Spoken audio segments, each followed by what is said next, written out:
Hey, what's going on, guys? This is Youthman. In today's video, we're going to be swapping out the Marantz SR8015 AVR that was sent in for review with Marantz's brand new AV7706 dedicated processor.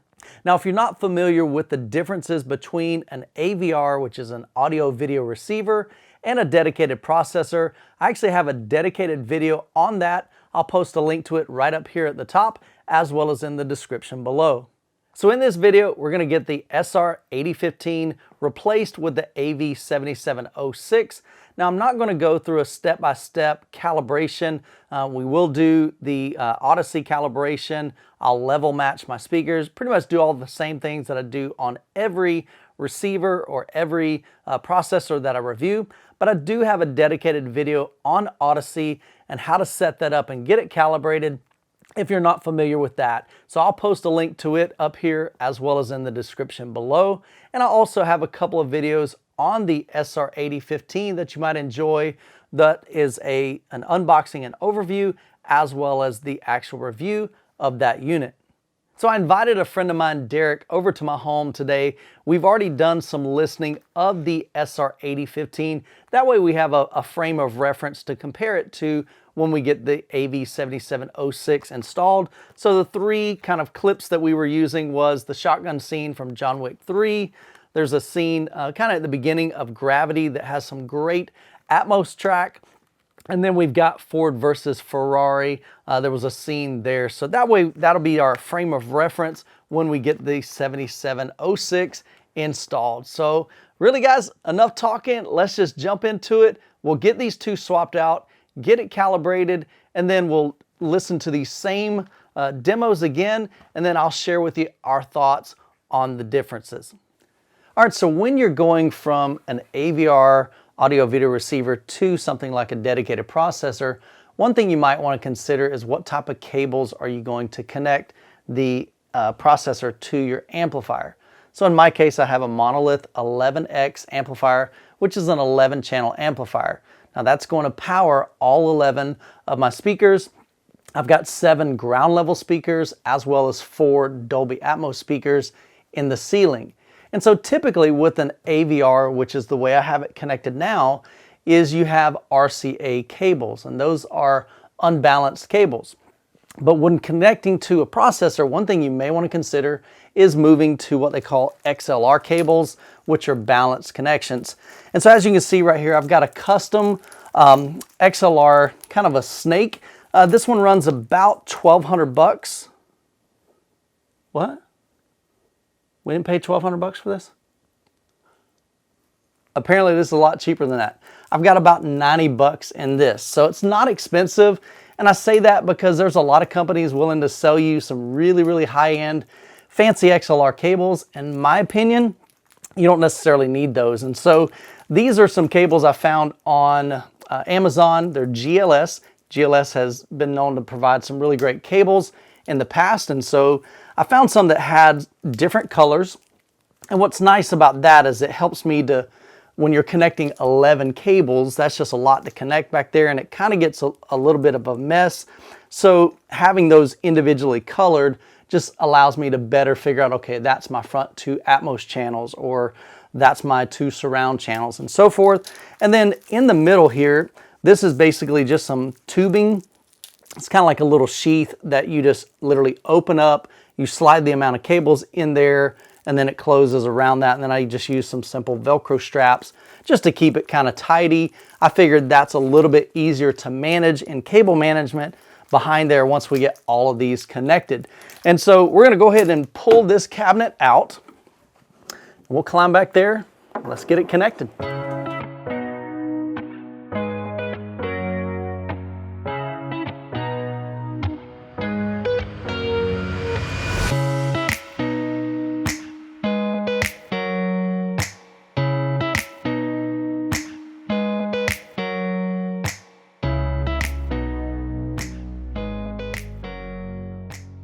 All right, guys, well, this is my friend Derek. Derek and I have been friends for a long, long time. Derek has a really cool setup. I've done some videos over at his home We've reviewed several IllunaVision screens, as well as some ultra short throw projectors. So you can check out the channel for some of those videos if you're interested. But we just finished setting up the AV7706. We ran Odyssey. I go in and I make some tweaks on the crossovers, as well as level matching them with my SPL meter. Got it all dialed in. Then we went through the same exact demos. We went through John Wick, Ford versus Ferrari, as well as Gravity.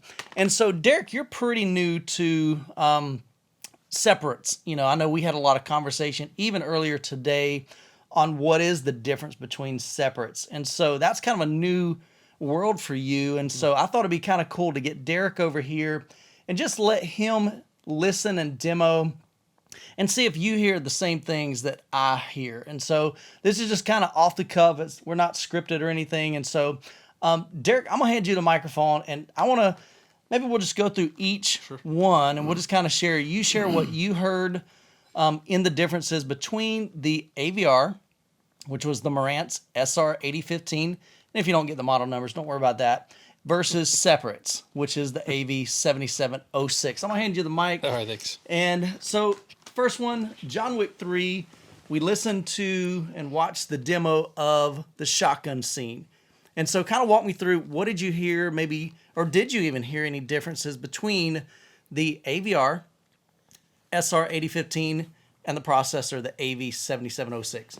All right, so first of all, I've always done basically AVRs. I didn't even know about separates until, well, I think probably a little bit earlier in 2020 when we came over and started looking at stuff like that. But I hadn't had a chance to actually come over and hear that since he'd had that set up. So obviously going with the AVR, you know, and Mike's setup is ridiculous to begin with. But the first Marantz that was the AVR, I mean, to me, you know, I'm a 5.1 at this point at home, which, you know, sounds great in my space, plenty fine. But, you know, this is, you know, pretty close to movie theater experience. You know, got sound plenty coming from the front, you know, kind of could hear the Atmos. I mean, there was kind of hints of that. Still a fantastic experience. So that's with the AVR. That was with the AVR. Okay. So not really, honestly, you know, not thinking, okay, all you're doing is, in my thought, you're taking the power out and putting it somewhere else and then leaving a processor. So not thinking that that's going to do too much. I am wrong. I was impressed going to just John Wick 3. So shotgun scene, one of my favorite scenes of the whole deal. You know, before you're getting, obviously he's got JTRs back there, which are whatever, pounding the seats and all that, and you're getting separation. But when we were on the separates, each piece of it, so just when they're putting in the like loading up the shotguns, and you got so much separation of sound. It sounded like each speaker had, I mean, obviously it does, it has its own power, but there was more than just the separation of it to me. And I guess we were talking about it, like the best thing I could say is fidelity.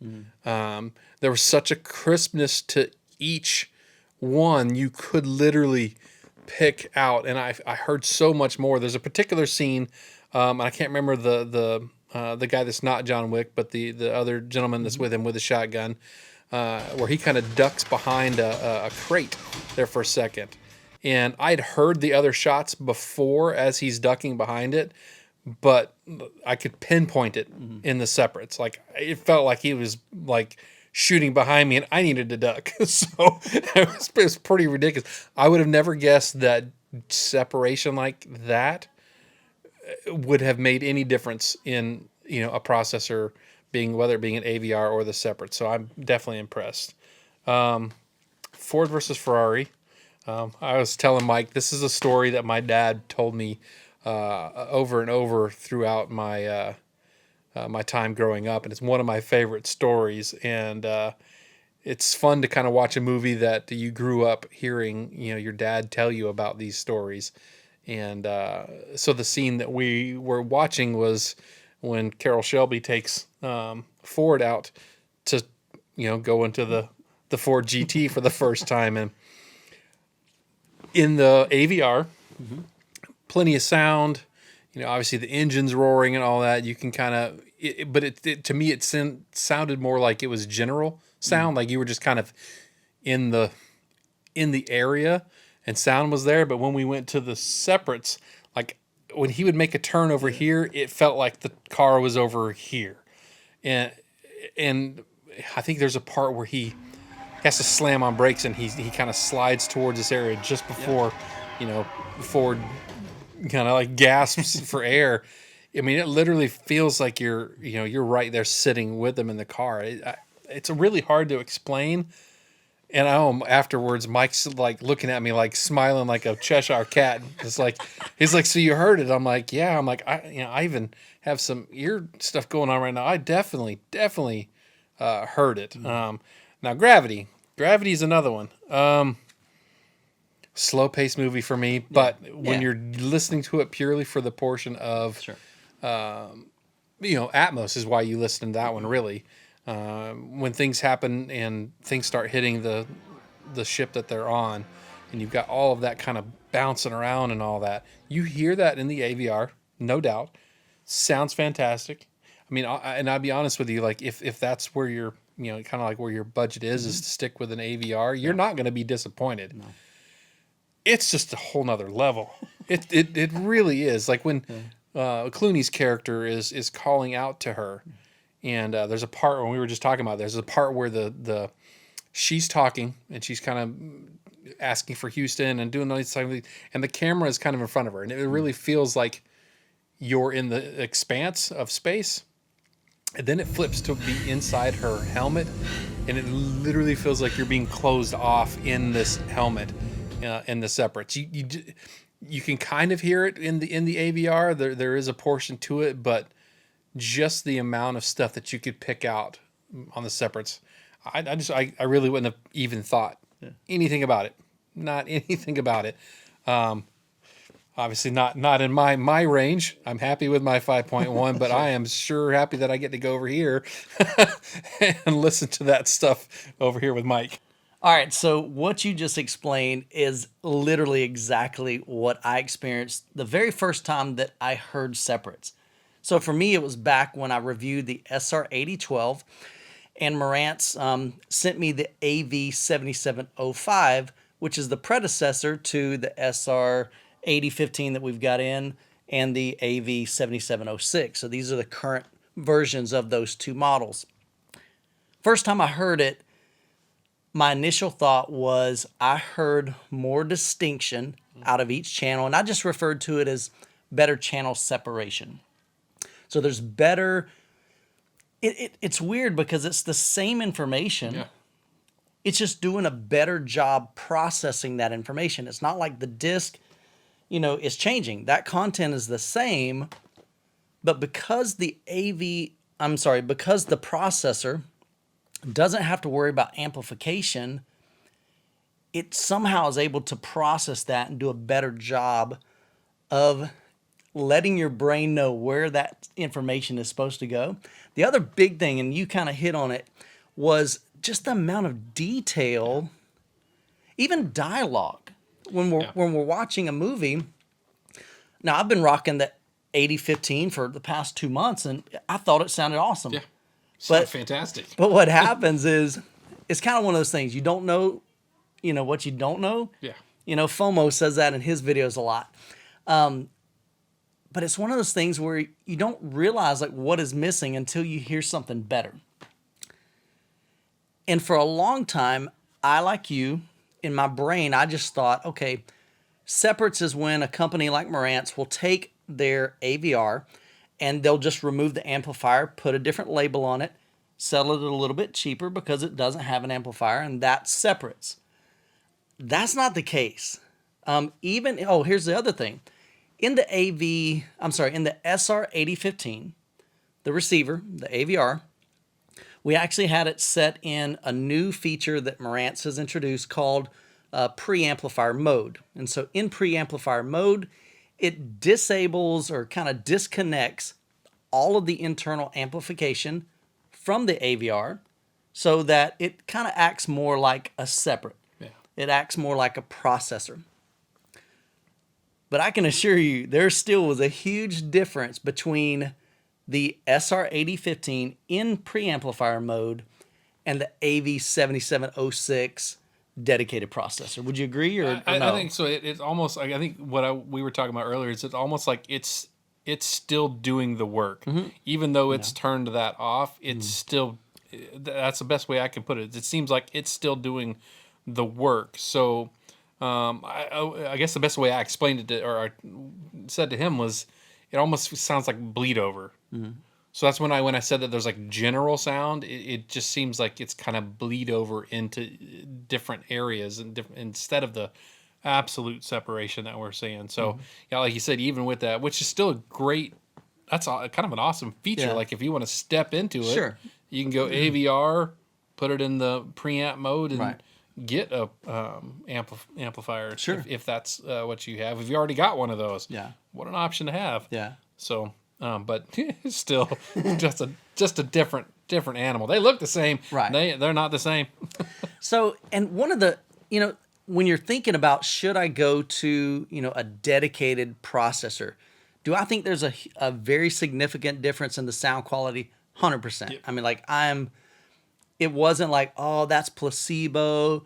It was pretty stinking obvious. I mean, it literally, like you said, it's a new level. It really takes it up a very significant amount. With that said, there's a pretty difference in cost. The SR8015, I think it retails for about $3,200. The AV7706, and I'll put the exact number here just in case I'm wrong, but it's like $2,200, $2,300, somewhere around there. So that part's a lot less, but you have to pair it with an amplifier. So if you want to pair it with, in my case, I have 11 speakers I need to power. The AV7706 has 0 amplification in it, so you have to provide amplification for all 11 of those speakers. So you can get something like the Emotiva XPA11, fantastic amplifier, sounds great, was easily able to power my entire 11-channel system. That runs, I think right now it's about $2,000. So now you're at about $4,200 for separates versus the $3,200 in the AVR. I ended up choosing the Monolith 11X for my setup.